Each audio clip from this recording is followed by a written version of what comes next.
ఒక పండితుడు లేచి ఏమంటాడంటే, ఇందిరా నువ్వు ఈ దేశంలో బ్రాహ్మణామం అయితే అవ్వచ్చు కాక, ఈ దేశానికి మొట్టమొదటి ప్రధానమంత్రి అయినటువంటి పండిత్ జవహర్లాల్ నెహ్రూ కూతురు అయితే అవ్వచ్చు కాక, స్వతహాగా నువ్వు ఇప్పుడు ఈ దేశానికి ప్రైమ్ మినిస్టర్ అయితే అవ్వచ్చు కాక, కానీ మా వేదాల ప్రకారం, మా ధర్మాల ప్రకారం, మా ఇతిహాసాల ప్రకారం ఈ గుడిలోకి ఒక విధవరాల్ని మేము అనుమతించము అని చెప్పేసి ఒక గీత గీసి, ఈ గీత దాటి నువ్వు బయటకు రావడానికి వీల్లేదు, నువ్వు బయటకే వెళ్ళిపోవాలని చెప్పేసి ఇందిరాగాంధీ గారు చెప్తే, ఈ చెప్పింది ఎవరినండి? ఈ బాపులను చెప్పింది ఎవరిని? ఒక బ్రాహ్మణ స్త్రీనా కాదా? బ్రాహ్మణ స్త్రీనా కాదా? దట్టు పండిత్ జవహర్లాల్ నెహ్రూ కూతురునా కాదా? అందులో ఈ దేశానికి ప్రైమ్ మినిస్టర్నా కాదా? అప్పుడు ఆమె కన్నీళ్లు పెట్టుకొని వెళ్ళిపోతుంది. వెళ్ళిపోయి ఒక సందర్భంలో చూడండి, ఈ దేశంలో ఉన్న ధర్మ గ్రంథాలు, ఎందుకన్నా ముందుగానే చెప్పిన ఈ దేశం భగవద్గీత ప్రకారమో, బైబుల్ ప్రకారమో, ఖురాన్ ప్రకారమో కాదు, ఈ దేశం బాబాసాహెబ్ అంబేద్కర్ గారు రాసిన భారత రాజ్యాంగం ప్రకారం నడుస్తా అని చెప్పి. ఆ ఇందిరాగాంధీ గారు చూడండి, ఒక బ్రాహ్మణామెని, ప్రైమ్ మినిస్టర్ కూతుర్ని, స్వతహాగా ప్రైమ్ మినిస్టర్ ని ఈ ధర్మ గ్రంథాలు గుడి లోపలికి రానివ్వకపోతే, విధవరాలని చెప్పేసి వెళ్ళగొడితే, అదే విధవరాలి బాబాసాహెబ్ అంబేద్కర్ గారు రాసిన భారత రాజ్యాంగం ఈ పార్లమెంట్ లోకి రెడ్ కార్పెట్ వేసి సెల్యూట్ కొట్టి మరీ స్వాగతం పలికింది. ఇప్పుడు చెప్పండి మిత్రులారా, ఈ ఇందిరాగాంధీ మాలామేనా? కాదు. మాదిగామేనా? కాదు. గడ్డామేనా? కాదు. గల్జామేనా? కాదు. ఎల్మామేనా? కాదు. కమ్మామేనా? కాదు. పటేల్లామేనా? రెడ్డామేనా? గొల్లోలామేనా? గౌండోలామేనా? కాపోలామేనా? షాలోలామేనా? సాకలోలామేనా? మరి ఇప్పుడు చెప్పండి, ఈ దేశంలో ప్రస్తుత రిజర్వేషన్ ఎందుకున్నది ఎవరు? గట్టిగా చెప్పాలి. ఈ విషయాన్ని మిగతా వాళ్ళకి మనం చెప్పాలి. కొడుక, మా అంబేద్కర్ ఈ దేశంలో మాలమాదిగలకు రాజ్యాంగం రాసినంటే బూట్ కాలుతుందంట. మరి ఈ దేశానికి ప్రైమ్ మినిస్టర్ గా ఉన్నటువంటి ఇందిరాగాంధీ గారిని గుడిలోకి రాకుండా అనుమతించకపోతే, అదే విధవరాలైనటువంటి ఇందిరాగాంధీ ప్రైమ్ మినిస్టర్ గా లోపలకు స్వాగతం పలికిండు నా తండ్రి బాబాసాహెబ్ అంబేద్కర్. ఈ రోజు మిత్రులారా, అగ్రవర్ణాలలో ఉన్నటువంటి పేదవాళ్ళు అని చెప్పేసి పిలువబడుతున్నటువంటి రెడ్డిలు, రావులు, కమ్మలు, వెల్మలు, చౌదరులు, ఎవరైనా కావచ్చు, ఈ రోజు ఎంఆర్ఓ ఆఫీసులకు పోయి లక్షల రూపాయలు ప్రభుత్వానికి, చట్టానికి విరుద్ధంగా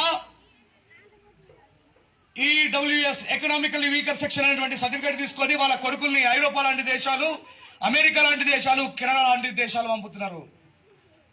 తినేది ఒక్కడి తిండి, పాడేది ఇంకొకటి పాట అని ఒక సామెత ఉంటుంది కదా, అట్లా నడుస్తున్నది ఇలా మన దేశంలో, రాష్ట్రంలో. మిత్రులారా, బాబాసాహెబ్ అంబేద్కర్ గారు అగ్రవర్ణాల్లో కూడా పేదోళ్ళు ఉంటారు, వాళ్ళకి కూడా అందరితో పాటు సమానంగా రిజర్వేషన్ ఉండాలని చెప్పి బాబాసాహెబ్ అప్పుడే ఈబీసీ ఎకనామికల్లీ బ్యాక్వర్డ్ క్యాస్ట్ అనేటువంటి చట్టాన్ని రాసింది. కానీ ఈ దేశంలో ఉన్నటువంటి ప్రభుత్వాలు, ఈ దేశాన్ని పరిపాలించేటువంటి ప్రభుత్వాలు దాన్ని ఇంప్లిమెంటేషన్ చేయలేవు. బాబాసాహెబ్ అంబేద్కర్ గారు భారత రాజ్యాంగాన్ని పార్లమెంట్ సాక్షిగా సమర్పించినప్పుడే చెప్పిండు, రాయడం నేను, రాజ్యాంగం రాష్ట్ర, దీన్ని అమలు చేయడంలో ఒకవేళ ప్రభుత్వం విఫలమైతే ఆ విఫలం నాది కాదు, అది ప్రభుత్వం అనేది బాబాసాహెబ్ చెప్పాడు. నేను ఈ దేశంలో ఉన్నటువంటి అన్ని ప్రజానికానికి అందరికీ సమానమైన హక్కులు కల్పించిన, ఈ దేశంలో కౌమార పితృ రక్షంతి, యవనే భర్త రక్షంతి, వృద్ధాప్య పుత్ర రక్షంతి, నా స్త్రీ స్వతంత్రం అన్నది వేదాలు చెప్తా ఉంటే, ఇదిగో స్త్రీని పక్కటమికైనా తీసిన అని చెప్పి ఇంకో మతం చెప్తా ఉంటే, ఇంకొక మతం ఏకంగా స్త్రీకి బుర్కానే కప్పితే, కానీ నేను పురుషులతో సమానంగా స్త్రీలకు హక్కులు కల్పించిన భారత రాజ్యాంగంలోని బాబాసాహెబ్ అంబేద్కర్ గారు చెప్పారు. బాబాసాహెబ్ అంబేద్కర్ గారు స్త్రీలకు ఆస్తి వాటా, విద్యా, ఉద్యోగ, రాజకీయ అన్ని రంగాల్లో కూడా సమానమైన హక్కు ఉండాలంటే, ఈ దేశంలో ఉన్నటువంటి కాంగ్రెస్ ప్రభుత్వం, జవహర్లాల్ నెహ్రూ గారి ప్రభుత్వం అప్పుడు అడ్డుకుంటే, బాబాసాహెబ్ అంబేద్కర్ గారు భారతదేశానికి మొట్టమొదటి న్యాయశాఖ మంత్రి. నేను ఒక స్త్రీకి న్యాయం చేయలేనప్పుడు ఈ దేశంలో న్యాయశాఖ మంత్రి నాకెందుకు అవసరం అని చెప్పి ఇంటితో సమానంగా పీకేసి రాజీనామా చేసి పరిచింటారు. ఈ దేశంలో మన బీసీ సహోదరులకు అర్థమైతే, ఈ రోజు బీసీ సహోదరులందరూ కూడా అంబేద్కర్ గారిని అపార్థం చేసుకుంటున్నారు. ఓనా బీసీ సహోదరులారా, ఈ గోడల పక్కన ఉండి వింటున్న వాళ్ళారా, ఈ బంగాళపై వెక్కి వింటున్న వాళ్ళారా, గుర్తుపెట్టుకోండి, ఈ దేశంలో బాబాసాహెబ్ అంబేద్కర్ గారికి భారత రాజ్యాంగం రాసే అవకాశం వచ్చినప్పుడు ఆర్టికల్ 340 ప్రకారం 52% బాబాసాహెబ్ అంబేద్కర్ బీసీలకు రిజర్వేషన్ రాసిండు. కాకపోతే అప్పుడున్నటువంటి ప్రభుత్వాలు బీసీలకు 52% రిజర్వేషన్ ఇవ్వడానికి ఒప్పుకోకపోతే, బాబాసాహెబ్ పోరాడి మరి 24% విద్యా, ఉద్యోగ రంగాల్లో ఇప్పటికీ కూడా రిజర్వేషన్ అమలు అవుతుంది. చాలా మంది అంటూ ఉంటారు, అంబేద్కర్ గారు మాలమాదిగలకు, ఎస్సీలకు రిజర్వేషన్ రాసినని. నిజమే, ఫస్ట్ బాబాసాహెబ్ కు రాసే అవకాశం రాగానే article 340 who was the largest people in this country, ఎవరైతే అత్యధికమైనటువంటి జనాభా కలిగి ఉన్నటువంటి వ్యక్తులు ఉన్నారో, ఎవరైతే మన కులాలకు సంబంధించిన వృత్తులు చేస్తూ ఉంటారో, శ్రమదోపిడికి గురిగా పడుతున్నటువంటి కులాలు ఏవైతే ఉన్నాయో బీసీ సామాజిక వర్గం. కాబట్టి ఫస్ట్ వాళ్ళకు రిజర్వేషన్ ఉండాలని చెప్పి బాబాసాహెబ్ అంబేద్కర్ ఆర్టికల్ 340 ప్రకారము బీసీలకు రిజర్వేషన్ రాసిండు. మీరు అన్నట్టుగా నిజంగానే బాబాసాహెబ్ అంబేద్కర్ కేవలం ఒక వర్గానికో నాయకుడు అయితే, మీరు అనుకున్నట్టుగా డాక్టర్ బాబాసాహెబ్ అంబేద్కర్ కేవలం ఒక వర్గానికే కొమ్ము కాసే వ్యక్తి అయితే, మీరు అనుకున్నట్టుగా డాక్టర్ బాబాసాహెబ్ అంబేద్కర్ భారత రాజ్యాంగానికి కేవలం మానవాళులకు రిజర్వేషన్ ఇవ్వడం కోసమే రాసుంటే ఆర్టికల్ 340 మా కోసం రాష్ట్రుడు మీకోసం కాదనే విషయాన్ని బీసీ సామాజిక వర్గం గుర్తుపెట్టుకోవాలి. దాని తర్వాత అత్యధిక దీనమైనటువంటి దీనావస్థలో బ్రతుకుతూ అన్టచబిలిటీ ఎదుర్కొంటున్న ప్రజలు ఎవరైతే ఉన్నారో వాళ్ళు షెడ్యూల్ క్లాసెస్ కాబట్టి వాళ్ళకి ఆర్టికల్ 341 ప్రకారం బాబాసాహెబ్ అంబేద్కర్ గారు రిజర్వేషన్ ఇచ్చారు. ఇలా చాలా మంది ఎస్సీ సోదరులు విద్య, ఉద్యోగ, ఆర్థిక, సామాజిక, రాజకీయ రంగాలలో బాబాసాహెబ్ అంబేద్కర్ గారు పెట్టినటువంటి రిజర్వేషన్ ఫలితంగా, హక్కుల ఫలితంగా అద్భుతమైనటువంటి ఔదార్యాన్ని ప్రదర్శిస్తూ అద్భుతమైనటువంటి స్టేజ్లోకి ఎక్కిన తర్వాత కూడా ఇలా ఎస్టీ సామాజిక వర్గం ఏదైతుందో బాబాసాహెబ్ అంబేద్కర్ గారిని పూర్తిగా మర్చిపోయింది. ఈ రోజు మీరు మర్చిపోవచ్చు, ఏదో ఒక రోజు ఖచ్చితంగా అరే ఎస్టీ సామాజిక వర్గానికి Babasaheb Ambedkar who was the people doing segregation, the people needed must and should reservation అని ఎవరైతే ఆటవిక జీవితాన్ని జీవిస్తున్నారో, ఎవరైతే ఈ ప్రభుత్వానికి సంబంధించిన ఎలాంటివి కూడా పొందకుండా కేవలం సాగ్రిగేషన్ అంటే ఆటవిక జీవితాన్ని, అడవిలో జంతువులు ఎట్లయితే బ్రతుకుతున్నాయో అట్లా బ్రతుకుతున్న వ్యక్తులందరికీ ప్రభుత్వం జీవించే విద్య ప్రతి హక్కును కూడా కల్పించాలని బాబాసాహెబ్ అంబేద్కర్ గారు ఆర్టికల్ 342 ప్రకారం రిజర్వేషన్ రాస్తే, ఈ రోజు జేసీబీలు తీసుకొని, హార్వెస్టర్ తీసుకొని, ట్రైబల్ యాక్ట్ పేరు మీద అడవిని నరికి వందలాది ఎకరాల భూమిని సొంతం చేసుకొని మీరు ఒక తండ్రికి ఉట్టి ఇంకొక తండ్రి పాట పాడుతున్నారు అనేటువంటి విషయాన్ని గుర్తుపెట్టుకోవాలా ఎస్టీ సహోదరులు ఈ సభ నుంచి చెప్తా ఉన్నారు. మీలో చదువుకున్న వాళ్ళు ఉన్నారు, యూనివర్సిటీలో చదువుకుంటున్న వాళ్ళు ఉన్నారు, కానీ మీరు మాత్రం బాబాసాహెబ్ అంబేద్కర్ గారిని విస్మరిస్తా ఉన్నారు. ఈ రోజు కాకుండా ఏ రోజైనా చరిత్రలో మిమ్మల్ని ద్రోహులుగా నిలబెడుతుంది ఈ సమాజం అని చెప్పేసి హెచ్చరిస్తున్నా. ఈ సందర్భంగా మీరు విద్యలో, ఉద్యోగాలలో, అన్ని రంగాల్లో కూడా బాబాసాహెబ్ అంబేద్కర్ గారి హక్కుల్ని పొంది కనీసం మీ ఇళ్లలో బాబాసాహెబ్ అంబేద్కర్ గారి ఫోటోను కూడా పెట్టుకుంటలేరు.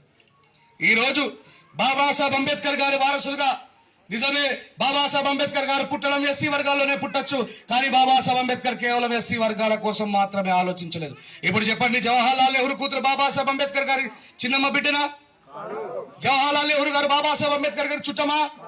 జవహర్లాల్ నెహ్రూ కూతురు గారు బాబాసాహెబ్ అంబేద్కర్ క్లాస్మేటా? జవహర్లాల్ నెహ్రూ కూతురు బాబాసాహెబ్ అంబేద్కర్ గారి కొరికి వాళ్ళ బిడ్డనా? కానీ ఈ రోజు ఇందిరాగాంధీ గారు ఒక విధవరాలుగా ఉండి కూడా పార్లమెంట్ లో ఉండడానికి గల కారణం ఎవరు? బాబాసాహెబ్ అంబేద్కర్ గారు ఇచ్చినటువంటి సమానత్వమైన హక్కు కాదా? ఈ రోజు బంజారాలందరూ కూడా ట్రైబల్ యాక్ట్ పేరు మీద వందలాది ఎకరాలని కొట్టుకొని ఇలా దున్నుకొని బ్రతుకుతున్నారంటే కారణం బాబాసాహెబ్ అంబేద్కర్ కాదా? కానీ ఎస్సీలు ఎస్సీలు ఎస్సీలు అని చెప్పేసి తెలుసో తెలియకనో మా మీద పడి ఏడుస్తున్నటువంటి బీసీ ఎస్టీ మిత్రులారా, ఈ రోజు చరిత్రలో పూర్తిగా ధ్వంసం కాబట్టటువంటి మహాత్మా జ్యోతిబా ఫులేను చరిత్రలో నుంచి, తవ్వకాల నుంచి బయటకు తీసి నా గురువు అని చెప్పిన ఏకైక కారణంగా ఈ రోజు మహాత్మా జ్యోతిబా ఫులే విగ్రహాలు కావచ్చు, సావిత్రిబాయి ఫులే విగ్రహాలు కావచ్చు, వాళ్ళ యొక్క వర్ధంతులు కావచ్చు, వాళ్ళ యొక్క జయంతులు కావచ్చు, కేవలం ఎస్సీలు మాత్రమే చేస్తున్నారు అనేది ఇది 100% ఇక్కడ ఒక విషయాన్ని స్పష్టం చేస్తా. నేను కేవలం ఎస్సీలకు మాత్రమే కొమ్ము కాయడం కోసం రాలేదు, కానీ మన ఎస్సీలపై ఉన్నటువంటి రెస్పాన్సిబిలిటీని గుర్తు చేయడానికి వచ్చిన. అట్లాగే గౌరవనీయులైనటువంటి షిండే గారిని కూడా ఈ సందర్భంగా అన్న మీ దృష్టిలో ఒక విషయాన్ని పెడుతున్నా. నేను నిజామాబాద్ జిల్లా బిడ్డనే, ఇప్పుడు మనం కామారెడ్డి నిజామాబాద్ వేరు వేరైనంత మాత్రం పెద్దగా తేడా ఏం లేదు. నా దృష్టికి చాలా, నేను సమతా సైనికుల స్టేట్ ప్రెసిడెంట్ గా ఉన్నా, చాలా ఏరియాలలో బాబాసాహెబ్ అంబేద్కర్ గారి విగ్రహాలకు పర్మిషన్లు, కొట్లాటలు, పోరాటాలు జరుగుతున్నాయి. ఇది మన నియోజకవర్గం, మనందరి ఓట్లతో, ప్రజలందరి ఓట్లతో మీరు ఈ రోజు కుర్చీలో కూర్చున్నారు, కానీ మన సమాజాన్ని మీరు విస్మరించదని చెప్పేసి నేను వినయపూర్వకంగా మీకు విన్నవిస్తున్నా. గుర్తుపెట్టుకోండి, నేను ఒక విషయాన్ని చెప్తా ఉన్నా, గుర్తుపెట్టుకోండి మిత్రులారా. గాంధీ విగ్రహానికి ఎవరన్నా పర్మిషన్ అడుగుతారా? అడగడు. అడగడు. నెహ్రూ విగ్రహానికి ఎవరైనా పర్మిషన్ అడుగుతారా? అడగడు. స్వామి వివేకానంద విగ్రహానికి ఎవరైనా పర్మిషన్ అడుగుతారా? అడగడు. బాబు జగ్జీవన్ విగ్రహానికి ఎవరైనా పర్మిషన్ అడుగుతారా? అడగడు. సంత్ సేవాలాల్ విగ్రహానికి ఎవరైనా పర్మిషన్ అడుగుతారా? అడగడు. ఈ దేశానికి తండ్రి బాబాసాహెబ్ అంబేద్కర్, మరి ఆయన విగ్రహానికి పర్మిషన్ ఎందుకు అవసరం వస్తుందని అడుగుతున్నా నేను. ఈ రోజు పంచాయతీ నుంచి పడితే పార్లమెంట్ వరకు కూడా ప్రతి ఒక్క కుర్చీలో కూర్చోడానికి గల కారణం ఎస్సీ ఎస్టీ బీసీ మైనార్టీలు అందరూ జెండర్ ఫీలింగ్ లేకుండా అందరికీ హక్కులు కల్పించిన బాబాసాహెబ్ అంబేద్కర్ గారి విగ్రహాన్ని పెట్టుకునేటప్పుడే మీకు పర్మిషన్ ఎందుకు గుర్తొస్తున్నాయని చెప్పి అడుగుతున్నా. ఈ దేశానికి భారత మాత ఉన్నదో లేదో నాకు తెలియదు. ఈ దేశానికి భారత మాత ఉన్నదో నాకు తెలియదు కానీ ఈ దేశానికి భారత రాజ్యాంగాన్ని రాసి ప్రైమ్ మినిస్టర్ అయినటువంటి జవహర్ లాల్ నెహ్రూ గారి చేతిలో బాబాసాహెబ్ అంబేద్కర్ గారు భారత రాజ్యాంగాన్ని సమర్పించేటప్పుడు కన్నీళ్లు పెట్టుకున్నటువంటి నెహ్రూ గారు ఒక మాట అంటారు, అయ్యా అంబేద్కరా, మిమ్మల్ని ముసాయిదా డ్రాఫ్టింగ్ కమిటీకి చైర్మన్ గా తీసుకున్నప్పుడు మీతో పాటు కొద్దిమందిని ఈ రాజ్యాంగం రాసేటువంటి మహత్కార్యంలో భాగస్వాములను చేస్తే ఒక దళితుడైనటువంటి మీరు రాయడం ఏమాత్రం కూడా వాళ్ళకి ఇష్టం లేక ఒకడు కూతురు పెళ్ళులు అని చెప్పి లీవ్ పెట్టి వెళ్ళిపోయిండు, ఒకడు తన ఆరోగ్యం బాగాలేదు అని చెప్పి విదేశాలకు డాక్టర్ దగ్గరికి వెళ్ళిపోయిండు, ఇంకొకడు చచ్చిపోయిండు, కొద్దిమంది అయితే మీ మీద ఇష్టం లేకనే రాలేరు. కానీ ఈ దేశంలో రాజ్యాంగాన్ని ఈరోజు మీరు సమర్పిస్తున్నారు. ఈ రోజు ప్రైమ్ మినిస్టర్ గా ఉన్న ఏదో ఒక రోజు నేను చచ్చిపోతా, ఈ రోజు రాజ్యాంగాన్ని మీరు రాసిన ఏదో ఒక రోజు మీరు కూడా చనిపోతారు. కానీ ఒక ఇంట్లో తండ్రి ఎట్లాగైతే తమ బిడ్డలకు దిశానిర్దేశం చేస్తాడో ఈ దేశంలో ఉన్న ప్రజలకి దిశానిర్దేశం చేసినటువంటి మహనీయుడివి, you are the father of modern India, తుమి దేశ్ కి పితా హై అని చెప్పారు బాబాసాహెబ్ అంబేద్కర్ ని పండిట్ జవహర్లాల్ నెహ్రూ. ఈ దేశానికి భారత మాత ఉన్నదో లేదో నాకు తెలియదు కానీ ఈ దేశానికి భారత పిత ఎవరో డాక్టర్ బాబాసాహెబ్ అంబేద్కర్. ఈ మాట నేనంటున్నానా, ఎవరన్నాడు? పండిట్ జవహర్లాల్ నెహ్రూ అన్నాడు. ఫస్ట్ ఎవరన్నారు? నెహ్రూ. కావాలంటే నా మాట మీద నమ్మకం లేకపోతే మీరు గూగుల్లో సెర్చ్ చేసుకొని చూడండి, who was the father of modern India అని డాక్టర్ బిఆర్ అంబేద్కర్ అని వస్తుంది. అంటే బాబాసాహెబ్ అంబేద్కర్ గారి యొక్క త్యాగాన్ని మనం తెలుసుకోకపోవడం వల్ల బాబాసాహెబ్ అంబేద్కర్ గారి కేవలం సంవత్సరానికి 2 సార్లు, ఒకసారి పుట్టినరోజుకు, మరోసారి చనిపోయిన రోజుకు మాత్రమే మనం ఆలోచించడం వల్ల మనకు బాబాసాహెబ్ అంబేద్కర్ గారి యొక్క త్యాగం ఏంటో తెలుస్తలేదు. మిత్రులారా, మీరు అర్థం చేసుకోవాల్సిన విషయం ఏంటంటే మీరు చదువుతున్నారు, మీ చదువులలో బాబాసాహెబ్ అంబేద్కర్ గారు లేరు. బాబాసాహెబ్ అంబేద్కర్ గారిని చదువుకొని ఆయన యొక్క ఆశయంలో మనం అందరం నడవాలి.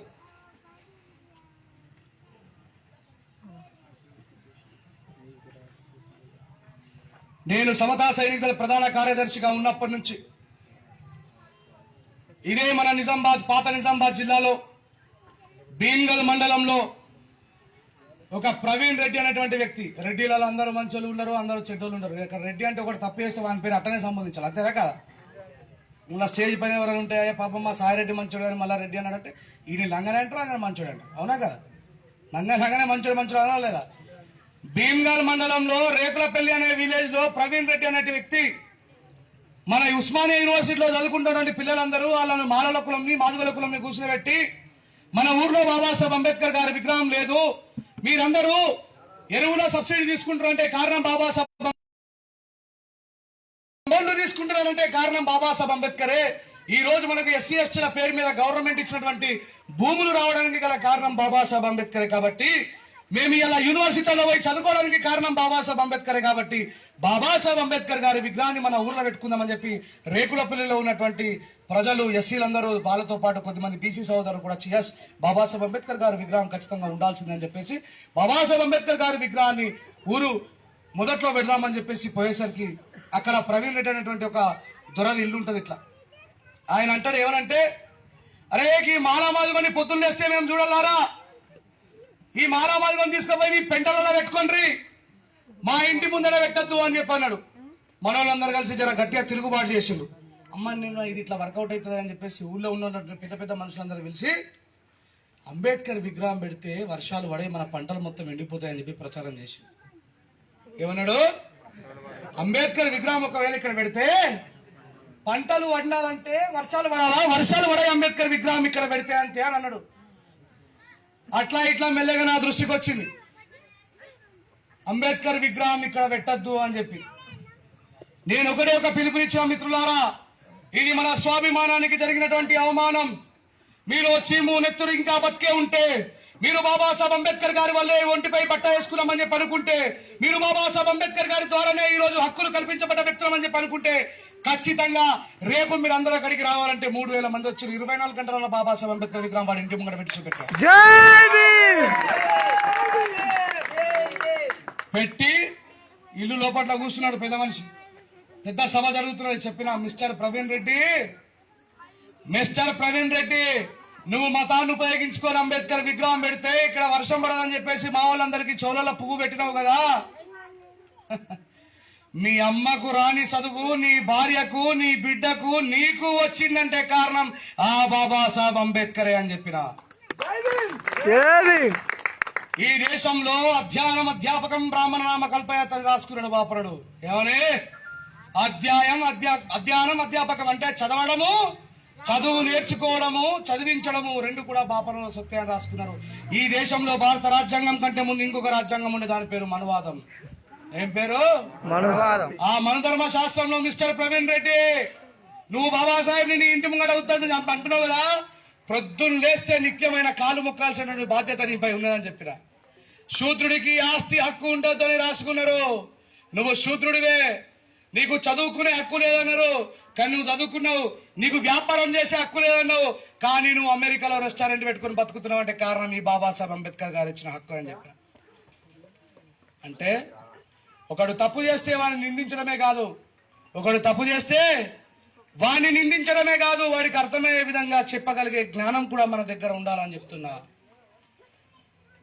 ఇప్పుడు గుర్తుపెట్టుకోండి, ఏ గ్రామ పంచాయతీలో కూడా ఎమ్మెల్యే గారు ముంగట్నే చెప్తున్నా, ఆన్ రికార్డ్, చాలా మంది రికార్డ్ చేసుకోండి.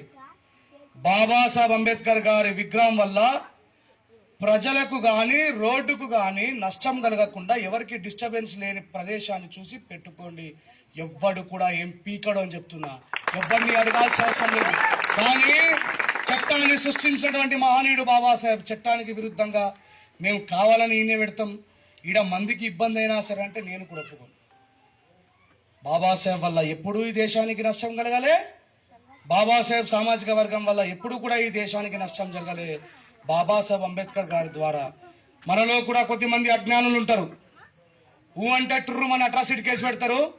వెనకకెళ్ళి కూడా నా పెద్ద మనిషి ఫోన్ చేశారే, బాపు ఊకరా ఎందుకు రానగా కాంప్రమైజ్ అవుతారు. మా దగ్గర గిట్లనే కమ్మరిపల్లి మండలంలో కూడా అట్రాసిటీ కేసు పెట్టిండు. అన్నా నన్ను అమ్మ అక్క అందరిని తిట్టిండన్నా అని చెప్పిండు. అరే అవసరమైతే అట్రాసిటీ కేసు పెట్టకరా పోయి, అటెంప్ట్ మర్డర్ కేసు పెట్టుకోవని, అట్రాసిటీ కేసు పెట్టకు అని చెప్పిన. లేదన్నా నేను కాంప్రమైజ్ కాను, ఎందుకంటే చాలా చూసిన. ఫస్ట్ కోపంలో అట్రాసిటీ కేసు పెడతారు, పెట్టిన తర్వాత వాళ్ళన్న పెద్దోళ్ళు ఫోన్ చేసి ఎందుకురా మనం అందరం ఒకటే, తీరా 30,000 ఇస్తాం 40,000 ఇస్తాం, లేకపోతే మనం ఒకటే అట్రాసిటీ కేసు కాంప్రమైజ్ అవుతాం. అయినా వాసు నవీన్, నేను 1కి 2 సార్లు చెప్పిన, నేను అసలే కాంప్రమైజ్ కానీ చచ్చిపోయినా అని చెప్పాడు. 3 రోజుల తర్వాత ఎస్ఐ గారు నాకు ఫోన్ చేసి, రాజేష్ భాయ్ ఈ ఫలానోడు అట్రాసిటీ కేసు కాంప్రమైజ్ అవుతుండు అని చెప్పిండు. రేపటిదాకా ఒప్పుకెట్టాడు సార్, నేను హైదరాబాద్ రికార్డింగ్లో ఉన్నా, నేను వచ్చిన తర్వాత మాట్లాడతా అని చెప్పి. ఏసీపీ రాములు సారు ఉండే మా ఆర్మూర్లో, Ramulu sir, CI Saidaiah sir, SI గారు ముంగడ కుక్కను కొట్టినా. ఎందుకో కుడతా, అట్రాసిటీ కేసు అనేది బాబాసాహెబ్ అంబేద్కర్ గారు మనకి ఇచ్చినటువంటి ఒక గొప్ప కవచం. దాన్ని అక్రమంగా ఉపయోగించి 4 రోజులకు ఒకసారి దాన్ని అట్రాసిటీ కేసు పెట్టుకున్నా దాని మీద పైసలు సంపాదించే ఏజెంట్ నా కొడుకులు కూడా జమారు మన దాంట్లో. అసుంటులను దొరకబట్టి ఈ బలగొట్టాలి, అందుకే నేను సమతా సైనికుల్లో చేయను, అది గుర్తుపెట్టుకోండి. దానివల్ల మన సమాజం మీద మిగతా సమాజానికి చులకన భావం ఏర్పడుతుంది. మనలో ఉన్నటువంటి దళిత ఏజెంట్ల ద్వారా మనకే కాకుండా బాబాసాహెబ్ అంబేద్కర్ గారికి కూడా చెడ్డ పేరు వస్తుంది. అసుంటోళ్ళని దొరకబట్టి ఇంటోళ్ళనే ఫస్ట్ ఈ పంత ఇరుగా మరగా చంపాలి, తర్వాత శత్రువు జోలుకోవాలి. చరిత్రలో మనం ఎప్పుడు కూడా శత్రువు వల్ల కాదు, శత్రువు పంపించిన మనోడి వల్లనే ఓడిపోతున్నాం. అలాంటి వాళ్ళని గుర్తుపట్టి ఈ పంత వల్ల కొట్టాలి.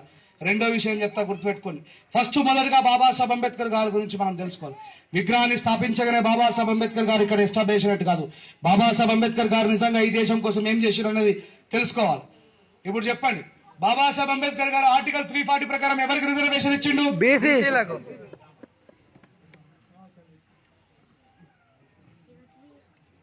ఆర్టికల్ 341 ప్రకారం ఎస్సీలకు.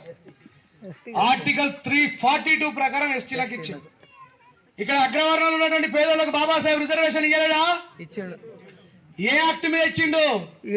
ఈబిసి, ఎకనామికలీ బ్యాక్వర్డ్ క్యాస్ట్. ఎవరైనా అంటారు కదా, మీ దగ్గర ఉంటారు కదా పటేలు రెడ్డిలు పెద్ద పోకడలు, మాకేమి ఇచ్చినా అంబేద్కర్ అని. దాదా ఎంఆర్ ఆఫీస్కు రా, నీకు కూడా ఎస్సీ ఎస్టీలతో సమానంగా రిజర్వేషన్ వర్తించే సర్టిఫికేట్ ఇప్పిస్తామని 30 రూపాయలు దొరుకుతాయి. 30 రూపాయల ఫామ్ మీ జేబులోకి వెళ్ళి పెట్టి పాప మనకు బిచ్చం పడేది. ఏంగా తప్పలేదు, వాళ్ళకి తెలియదు. కానీ దాన్ని 2 లక్షల రూపాయలు 3 లక్షల రూపాయలు లంచం పెట్టి దాని ప్రొఫార్మా ఎట్లా ఉంటుందంటే, ఒక వ్యక్తి 5 ఎకరాల కంటే ఎక్కువ భూమి కలిగి ఉండదు ఈబీసీ తీసుకోవాలంటే, 240 గజాల కంటే పెద్ద ఇల్లు ఉండొద్దు, 5 లక్షల కంటే ఎక్కువగా బ్యాంక్ బ్యాలెన్స్ కలిగి ఉండదు, 4 వీలర్ వెహికల్ ఉండొద్దు అని ఇయ్యాలని ఎవరైనా ఉన్నారు అట్లా? 5 ఎకరాల కంటే తక్కువ 240 గజాల ఇల్లుకి అది 5 లక్షల రూపాయలు పెట్టుకుని ఉన్నారు అలా. కానీ వీళ్ళందరూ దొంగ సర్టిఫికెట్లు తీసుకొని ఆర్ఐ గారిని ఎంఆర్ఓ గారిని సార్ మేము చూసుకుంటాం ఏం కదా సార్ అని చెప్పి ఈబీసీ సర్టిఫికేట్ 30 రూపాయలు ఖర్చు అయ్యేదానికి 3 లక్షలు 4 లక్షలు పెట్టి వాళ్ళ కొడుకుల్ని కెనడా అమెరికా పంపించి వాడి తెలంగాణ ప్రభుత్వానికో ఆంధ్ర ప్రభుత్వానికో మధ్యప్రదేశ్ ప్రభుత్వానికో ఉత్తరప్రదేశ్ ప్రభుత్వానికో ఏమని చూపిస్తారు తెలుసా? సార్ యాజ్ పర్ మేము ఫార్వర్డ్ క్యాస్టే కావచ్చు, ఓసీ క్యాస్టే కావచ్చు, కానీ మేము దాంట్లో చాలా పేదోళ్ళం కాబట్టి మాకు government economically backward caste certificate ఇచ్చింది. ఎకనామికలీ బ్యాక్వర్డ్ క్యాస్ట్ సర్టిఫికేట్ పేరు మీద 35% రిజర్వేషన్ వర్తిస్తుంది. ఈ దేశం నుంచి విదేశాలకు వెళ్ళేటువంటి దాంట్లో 25 నుంచి 30% వర్తిస్తుంది. ₹1,00,00,000 ఖర్చులో 65 లక్షలు ఆంఫర్ట్ జేబులో పెట్టుకుంటాడు నా కొడుకు. కానీ బాబాసాహెబ్ అంబేద్కర్ గారు వాళ్ళని 65 లక్షలు మాఫ్ వచ్చినాయని మాత్రం చెప్పాడు. ఇట్లా మా ఏరియాలో చాలా ఆర్టీఐలు వేసిన ఆర్టీఐలు వేయగానే ఆర్ఐలు అందరూ కాళ్ళ పేరాలకు వచ్చిన నీ కాల్మొద్ద సార్ నా ఉద్యోగం వద్ద దాని మీద నేనే సంతకం పెట్టాను. అట్లా చూస్తే ఎవరిని చూసినా సరే కెనడా పోయిండు, అమెరికా పోయిండు, జర్మన్ దేశం పోయిండు, అవి మనకు వర్తిస్తా మనకేమిస్తారు? యోగి డాక్రా మహిళలందరికీ 500 మంది కలిపి 5 లక్షల రూపాయలు ఇస్తే మంచి 50,000. లేకపోతే మన పురాణంలో కూడా పని చేసుకుంటే అది ఎగ్ పప్పులు అమ్ముతారు, ఏమంటారు అతని బేకరీ ₹1,00,000 ఇస్తే దాంట్లో 40,000 మాఫ్ వస్తాయి. ఇక అందరూ షిండా నెంబర్ పెడతారు, సార్ నేను మీ పార్టీ కార్యకర్తలు మాకు ఇప్పారు సార్ సార్ ఇక తిన ఎంపీడీసీలకు సర్పంచ్లకు ఫోన్ చేసిన ఒక పురాణాలకు పెట్టారు అదరా ఎండి ఆఫీస్లకు అని చెప్పి ఏముండే లొట్టపిషన్లో. బాబాసాహెబ్ అంబేద్కర్ గారు ఏమన్నారంటే మనని కాదు చూడండి, ఎప్పుడు అంబేద్కర్ గారిని దేశంలో కోట్ చేసుకొని మాట్లాడినా బాబాసాహెబ్ అంబేద్కర్ గారు భారతీయత గురించే మాట్లాడారు. బాబాసాహెబ్ చెప్తాడు, నేను మాలోనో మాదిగోనలే, I'm first Indian, I'm last Indian of this country అన్నాడు. నేను మొదట భారతీయుని, చివరికి భారతీయుని దేశంలో అన్నాడు. బాబాసాహెబ్ చెప్తాడు, భారత రాజ్యాంగం ప్రకారం we are not beggars of this country, we are not beggars of this country, we are shareholders of this country. మనం ఈ దేశంలో బిచ్చగాళ్ళంగాము, ఈ దేశ సంపదలో భాగస్వాములు అని అన్నాడు. చివరిగా 4 మాటలు చెప్పి ముగిస్తా. ఈ రోజు రైతు బంధు మీద మనకు పైసలు వస్తున్నాయా లేవా? అటు ప్రైమ్ మినిస్టర్ నుంచి వస్తున్నాయి, ఇటు మన గౌరవ ముఖ్యమంత్రి కేసీఆర్ గారి నుంచి వస్తున్నాయా లేవా? ఇవి కేసీఆర్ గారు, ప్రైమ్ మినిస్టర్ గారు, టిఆర్ఎస్ గవర్నమెంట్, బీజేపీ గవర్నమెంట్ వచ్చినా కావు. బాబాసాహెబ్ అంబేద్కర్ గారు భారత రాజ్యాంగంలో రాశారు. అయ్యా బాబాసాహెబ్ అంబేద్కర్ గారు ఈ దేశం గురించి ఒక మాట మాట్లాడతారు, గుర్తుపెట్టుకోండి. నేను ఎవరిని విమర్శించండి, అన్నని కూడా ఏమంటారే గవర్నమెంట్ ఉన్నటువంటి ప్రణాళిక అని చెప్తున్నా, అంతే తప్ప మళ్ళీ మీరు తప్పర్థం చేసుకోవద్దు. నిజాన్ని నిర్భయంగా మాట్లాడి నోడి పేరే అంబేద్కర్, లేకపోతే భజనాకారుడు చెంచా అంటారు. నేను మాట లేదు. అయితే మిమ్మల్ని 4 క్వశ్చన్లు అడుగుతా. ఈ వాటర్ బాటిల్ ఈ దేశంలో తయారు చేసిందా? మన దేశంలో కుండలు ఉంటుండే. ఈ ప్లాస్టిక్ కుర్చీని మన దేశంలో తయారు చేసిండ్రా? మన దగ్గర కట్టె కుర్చీలు ఉంటుండే. నేను చేతికి పెట్టుకునే ఈ బ్యాండ్ ఈ దేశంలో తయారు చేసిండ్రా? ఈ మైకుని ఈ దేశంలో తయారు చేసిండ్రా? ఆ స్పీకర్ ని దేశంలో తయారు చేసిండ్రా?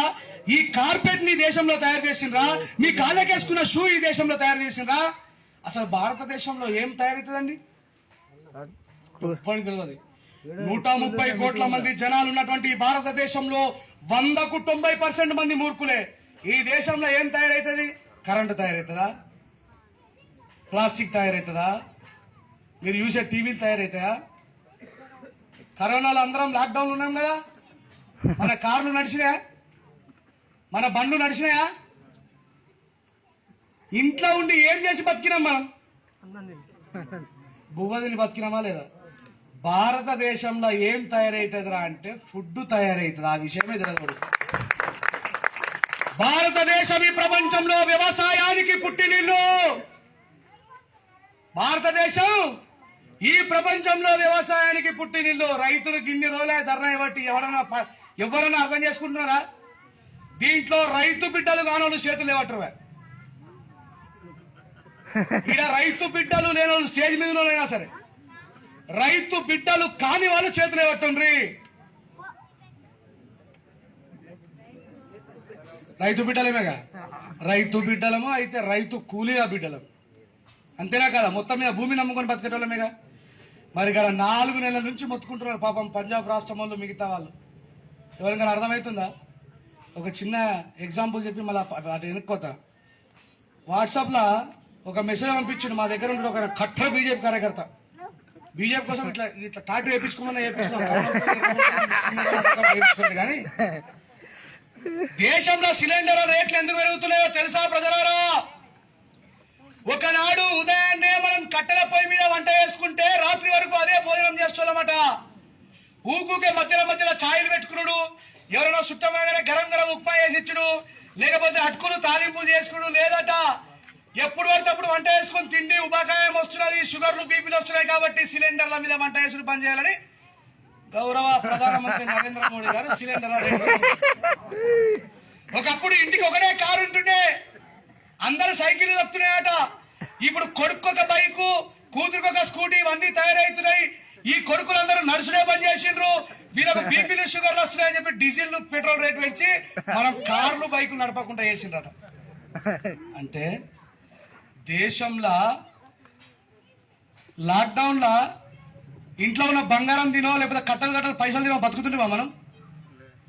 బువ్వ రైతులు పెట్టుడు బంద్ చేసి మాకేమో వస్తాం రా అని చెప్పి పొలాలకు తోటలు పోకుండా వాళ్ళ తోటల పొలాలు ఉన్నటువంటి కూరగాయలు వాళ్ళకి సంబంధించి తెచ్చుకొని మార్కెట్లకు ఒకవేళ లేకపోతే మనం బతికేమైతుండే చెప్పాలి.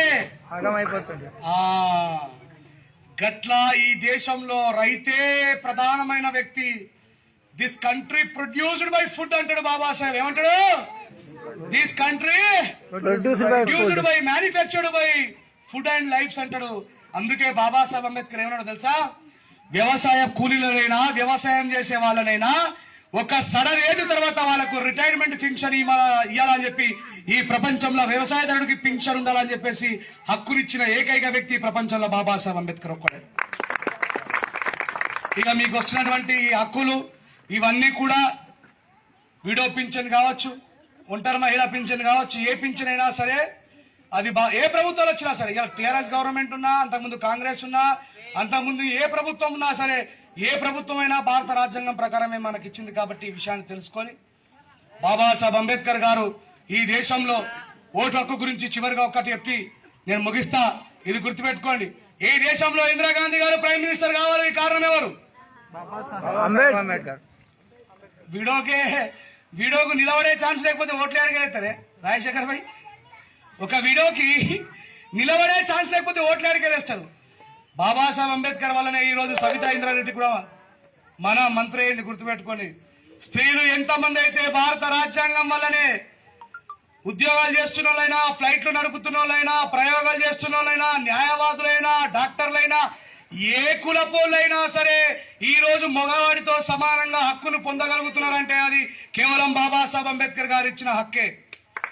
ఇకపోతే ఈరోజు మనందరి భారతదేశ ప్రజలందరి దగ్గర ఓటు హక్కు ఉన్నది. 1932లో ఏమైంది ఆపేలా? 1932 కంటే ముందు ఈ దేశాన్ని పరిపాలించినటువంటి చివరి ప్రధాని లార్డ్ మౌంటైన్ బాటన్ ఎవరైతే ఉన్నారో ఆయన దగ్గరికి గాంధీ, నెహ్రూ, సర్దార్ వల్లభాయ్ పటేల్, టిటి కృష్ణమాచారి, బాబు రాజేంద్ర ప్రసాద్, గులాం నబీ ఆజాద్ పోయి ఒక ప్రతిపాదన పెడతారు. ఏమనంటే గాంధీ అంటాడు 1932 కంటే ముందు ఎవరికైతే 5 ఎకరాల పట్టా ఉంటుందో వాళ్ళకే ఓటు హక్కు ఉండాలని.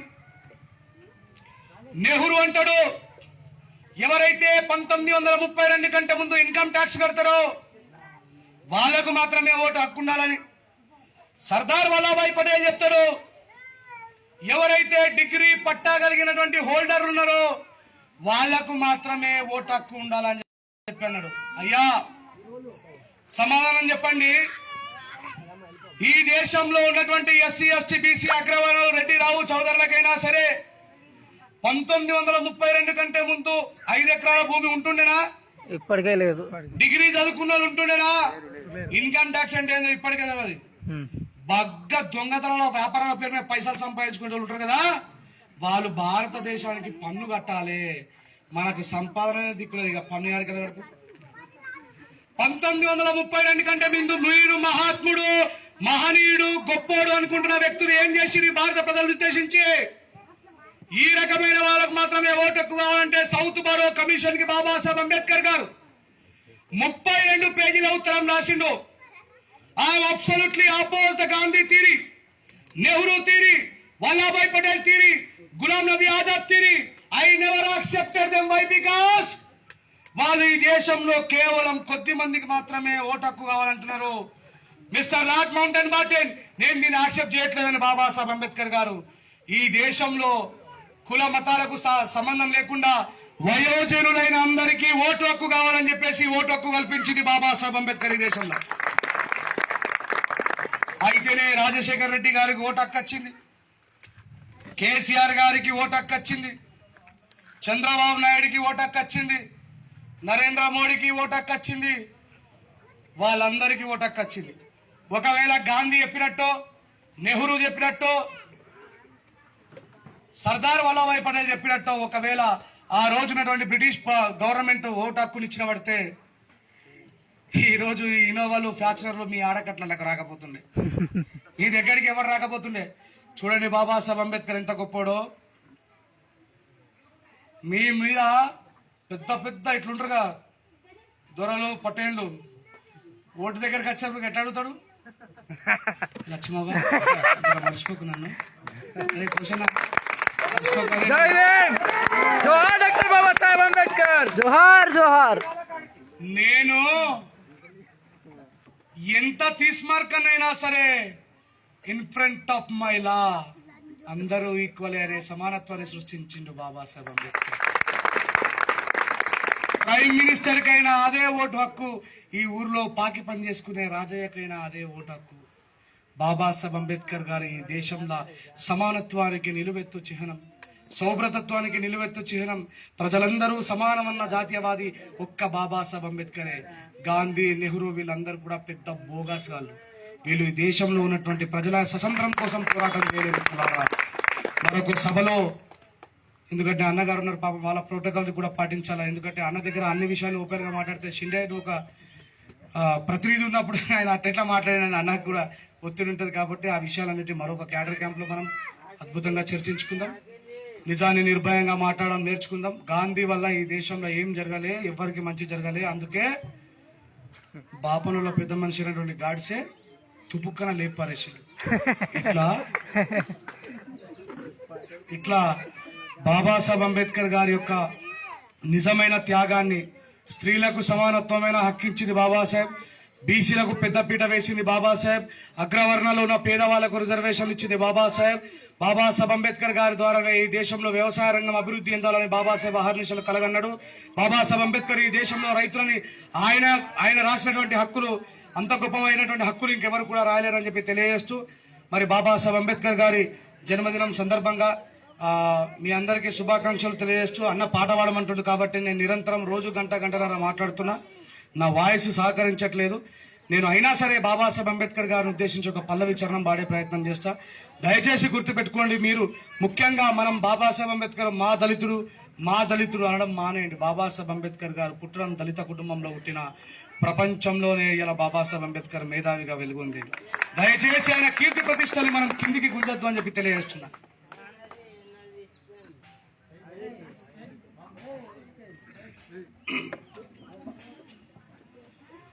మార్చలేదు మన బ్రతుకును భువిలో ఏ దేవుడు, మన చీకటి పల్లెల్లో సూర్యుడు అంబేద్కరుడు.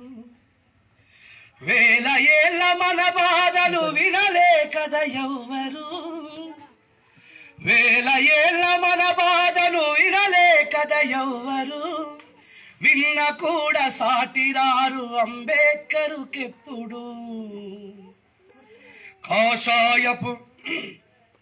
కాషాయపు జెండలెత్తి భుజాలపై మోసిన త్రిమూర్తులను గుండెలోన నిత్యం పూజించిన. ఈ మధ్య మనోళ్ళు బాగా అవి మాలలు వేసుకుంటా, అది వేసుకుంటా, ఇది వేసుకుంటా అని చెప్పి ప్రతి ఒక్కరు తెలుసుకోవాలా. కాషాయపు జెండలెత్తి భుజాలపై మోసిన త్రిమూర్తులను గుండెలోన నిత్యం పూజించిన, ఆ రాముడు శ్రీకృష్ణుడు ఏ శివుడు మార్చలే, ఆ రాముడు శ్రీకృష్ణుడు ఏ శివుడు మార్చలే. ఈ దేవుళ్ళే మన బ్రతుకును బానిసలుగా మార్చిరి. మహమ్మదీయ మతము మారి మసీదుకే వెళ్ళినా అల్లాకే అంటరాని జాతుల కథ చెప్పినా.